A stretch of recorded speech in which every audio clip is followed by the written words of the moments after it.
क्या हुआ जब 5000 साल बाद रामेश्वरम के समुद्र में मिला मेघनाद का पार्थिव शरीर। और जिसने भी यह नज़ारा देखा और इस चमत्कार के बारे में सुना, उसके रोंगटे खड़े हो गए। इस घटना की शुरुआत करने से पहले प्रभु श्री राम के सच्चे भक्त कमेंट बॉक्स में जय श्री राम जरूर लिखिएगा।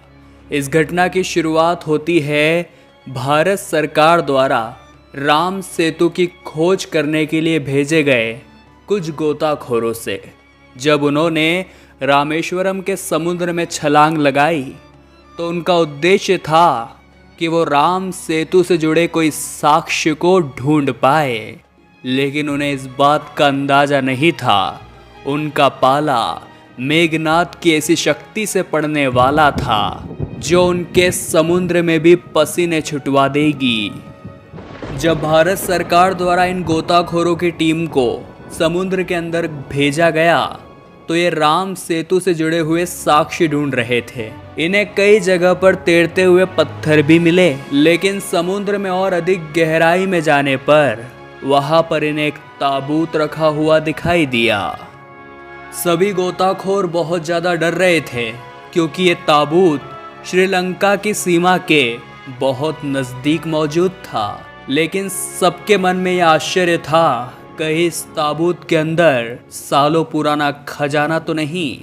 जैसे तैसे हिम्मत जुटाकर जब उन्होंने उस ताबूत को खोला तो अंदर का नज़ारा देखकर सभी के रोंगटे खड़े हो गए, क्योंकि उस ताबूत के अंदर एक बहुत विशाल नरकंकाल मौजूद था। तभी चारों ओर से अचानक बहुत तेजी से हंसने की आवाज़ें आने लगी। सभी गोताखोर बहुत ज़्यादा डर गए। इतने में ही पलक झपकते वो ताबूत कहीं गायब हो गया। लेकिन कुछ ही समय के पश्चात वो ताबूत उन्हें कहीं दूसरे स्थान पर दिखाई दिया।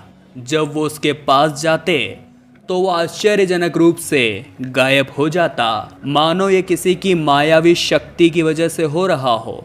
डर के मारे सभी गोताखोर राम सेतु का सबूत लेकर पुनः समुद्र से बाहर आ गए, लेकिन वो उस ताबूत को अपने हाथों से हिला भी नहीं पाए। लेकिन अब सभी के मन में एक ही सवाल उठ रहा था कि उस ताबूत के अंदर वो नरकंकाल किसका था, वो हंसने की तेज आवाज़ समुद्र के अंदर किसकी थी, और वो मायावी शक्ति कौन थी जो बार बार उस ताबूत की जगह परिवर्तन कर रही थी। उस समय के एक प्रसिद्ध प्रोफेसर जो कई सालों से रामायण के ऊपर शोध कर रहे थे, जब उन्होंने गोताखोरों के माध्यम से इस घटना के बारे में सुना तो उनके भी रोंगटे खड़े हो गए। उनका कहना था रामायण में केवल एकमात्र योद्धा ऐसा था जिसके पास इस तरह की मायावी शक्तियाँ थी, जो अपनी शक्तियों से कई रूप धारण कर सकता था, जो अपनी शक्तियों से अपने रथ को गायब कर सकता था, जिसके मरने के बाद भी उसका कटा हुआ सर जोर जोर से हंस रहा था। उस महान योद्धा का नाम इंद्रजीत मेघनाद था। युद्ध के मैदान में सबका पसीना छुड़ाने वाला महान योद्धा मेघनाद लंकापति रावण का सबसे बड़ा पुत्र था, और रावण की पहली पत्नी मंदोदरी ने मेघनाद को जन्म दिया था। लेकिन उन्होंने अपने पुत्र का नाम मेघनाद क्यों रखा, इसके पीछे भी एक घटना है। शास्त्रों के अनुसार जब मेघनाद का जन्म हुआ तो उसके रोने की आवाज़ एक साधारण बालक की तरह नहीं, बल्कि बादल के गड़गड़ाहट की तरह थी।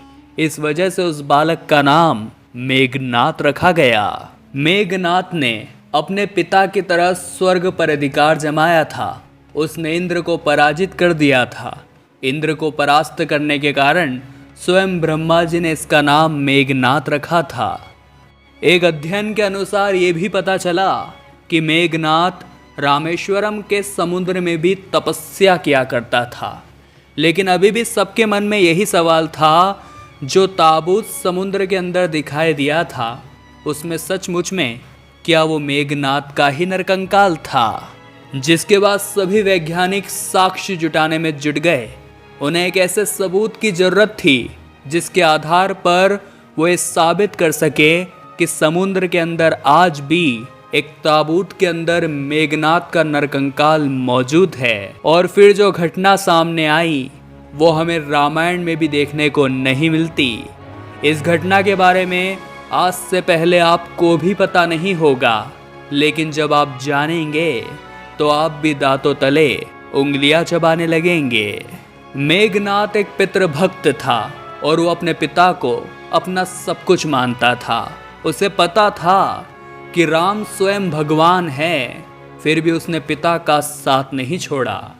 जब उसकी मां मंदोदरी ने उसे यह कहा कि इंसान मुक्ति की तरफ अकेला ही जाता है, तब उसने कहा कि पिता को ठुकरा कर अगर मुझे स्वर्ग भी मिले तो मैं उसे भी ठुकरा दूंगा। जब लक्ष्मण ने मेघनाद का वध किया तो उसने उसके धड़ को सर से अलग कर दिया था, जिसके बाद प्रभु श्री राम ने मेघनाद का शव अपने दूतों के हाथों रावण के दूतों को सौंप दिया था।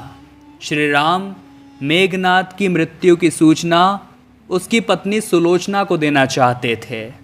उन्होंने मेघनाद की एक भुजा को बाण के द्वारा सुलोचना तक पहुंचा दिया, लेकिन उन्हें विश्वास नहीं हुआ कि मेरे पति की मृत्यु हो चुकी है।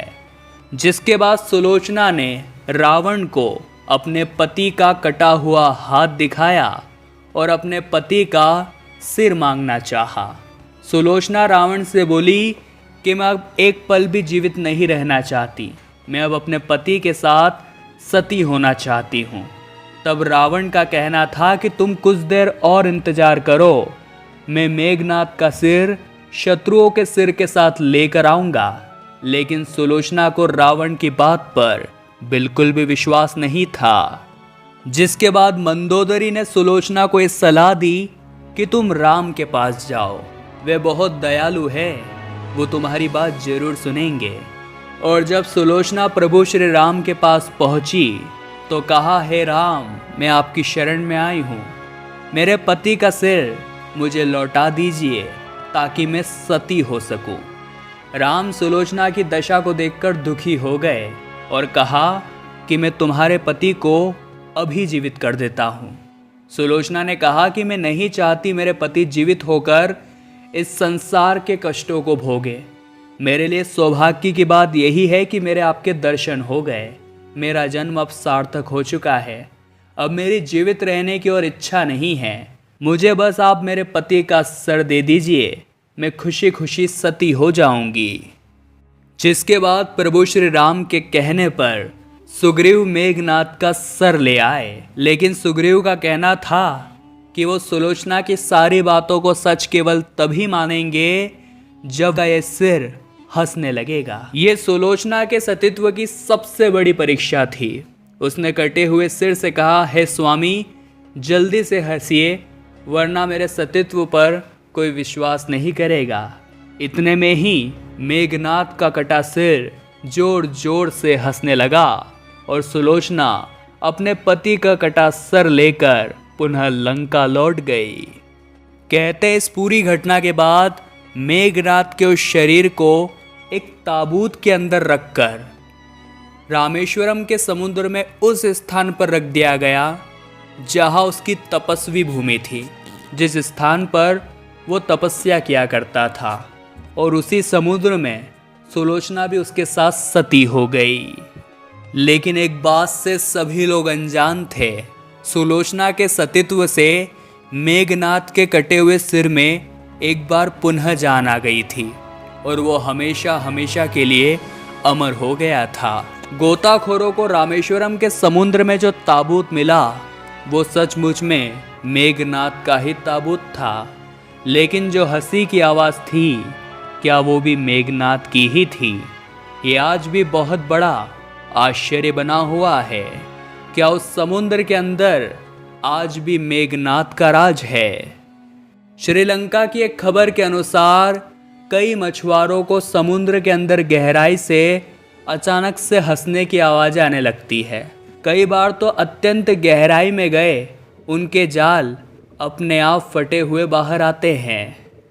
मेघनाद एक महान योद्धा था जिसने अपने पिता की आज्ञा पालन करने के लिए अपना सब कुछ न्यौछावर कर दिया, लेकिन एक पति परायणा स्त्री पाकर वो हमेशा हमेशा के लिए अमर हो गया। यह घटना उन लोगों के मुंह पर करारा तमाचा है जो ये कहते हैं रामायण केवल कल्पना मात्र है, क्योंकि आज भी मेघनाद कहीं न कहीं इस समुद्र के अंदर मौजूद है, जिसका प्रमाण समय समय पर मिलता रहा है। इस घटना को लेकर आप क्या विचार रखते हैं? क्या इस सच्चाई के बारे में आज से पहले आप जानते थे? नीचे कमेंट बॉक्स में हमें ज़रूर बताइएगा। वीडियो अगर आपको भी पसंद आई है तो लाइक ज़रूर करें और जल्दी से हमारे चैनल को सब्सक्राइब करके बेल आइकन को प्रेस कर लें। अभी के लिए आप सभी दर्शकों को हर हर महादेव।